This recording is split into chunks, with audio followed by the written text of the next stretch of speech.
السلام علیکم ورحمۃ اللہ وبرکاتہ۔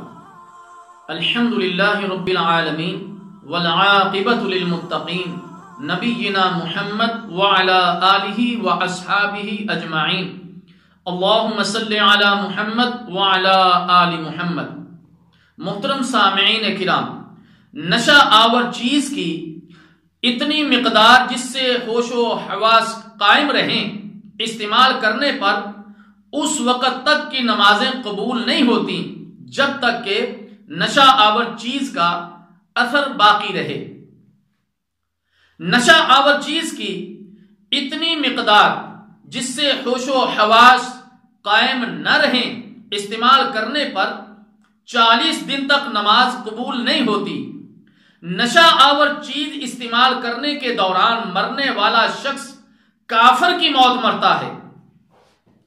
حضرت عبداللہ بن عمر رضی اللہ تعالی عنہ کہتے ہیں، جس نے شراب پی لیکن اس سے نشہ نہ ہوا تو اس کی نماز اس وقت تک قبول نہیں ہوگی جب تک کہ وہ شراب اس کے پیٹ یا رگوں میں رہے گی۔ اگر اس دوران وہ مر گیا تو وہ کافر ہو کر مرے گا، اور اگر شراب پی کر وہ مدہوش ہو گیا تو پھر اس کی 40 روز نماز قبول نہیں ہوگی، اور اگر وہ اسی حالت میں مر گیا تو وہ کافر ہو کر مرے گا۔ اسے امام نسائی رحمہ اللہ تعالی نے نقل کیا ہے۔ اسی طرح میرے محترم دوستو، شراب نوش کی توبہ 3 مرتبہ قبول ہوتی ہے۔ بار بار توبہ توڑنے والے کو اللہ تعالی جل شانہ جہنمیوں کے جسم سے نکلنے والی پیپ پلائیں گے۔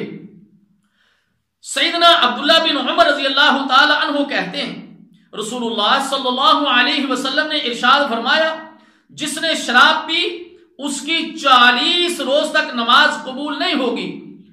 اگر وہ توبہ کر لے تو اللہ معاف فرما دے گا، اور اگر دوبارہ پی تو 40 روز تک نماز قبول نہیں ہوگی، لیکن اگر توبہ کر لی تو اللہ معاف فرما دے گا۔ اگر پھر شروع کی تو مزید 40 دن تک نماز قبول نہیں ہوگی۔ اگر چوتھی بار شراب پی تو پھر 40 دن تک نمازیں قبول نہیں ہوں گی۔ چوتھی بار اگر توبہ کرے گا تو اللہ توبہ قبول نہیں فرمائے گا، کیونکہ بار بار توبہ کرنے والا خلوص سے توبہ نہیں کر رہا بلکہ توبہ کا مذاق اڑا رہا ہے، اور اس پر اللہ تعالیٰ سخت ناراض ہوگا اور اسے قیامت کے روز نہر خبال سے پلائے گا۔ صحابہ رضی اللہ تعالی عنہ اجمعین نے عبداللہ بن عمر رضی اللہ تعالی عنہ سے پوچھا کہ اے ابو عبد الرحمن، یہ نہر خبال کیا ہے؟ حضرت عبداللہ بن عمر رضی اللہ تعالی عنہ نے کہا، یہ نہر اہل جہنم کے خون اور پیپ کی نہر ہوگی۔ اللہ اکبر۔ اسے امام ترمذی رحمہ اللہ تعالی نے نقل کیا ہے۔ اسی طرح میرے محترم دوستو، شراب پینے کی سزا 80 کوڑے ہیں۔ سیدنا انس بن مالک رضی اللہ تعالی عنہ سے روایت ہے کہ ایک شرابی نبی مکرم صلی اللہ علیہ وسلم کی خدمت میں لایا گیا جس نے شراب پی رکھی تھی۔ رسول اللہ صلی اللہ علیہ وسلم نے اسے 2 چھڑیوں سے 40 مرتبہ مارا، یعنی 80 ضربیں لگائیں۔ حضرت ابوبکر صدیق رضی اللہ تعالی عنہ نے بھی یہی سزا دی۔ جب حضرت عمر رضی اللہ تعالی عنہ کا زمانہ آیا تو انہوں نے لوگوں سے مشورہ کیا۔ حضرت عبد الرحمن بن عوف رضی اللہ تعالی عنہ نے کہا، حدود میں سے سب سے ہلکی حد 80 کوڑے ہے۔ چنانچہ حضرت عمر رضی اللہ تعالی عنہ نے شرابی کو 80 کوڑے مارنے کا حکم دیا۔ اسے امام مسلم رحمہ اللہ تعالی نے روایت کیا ہے۔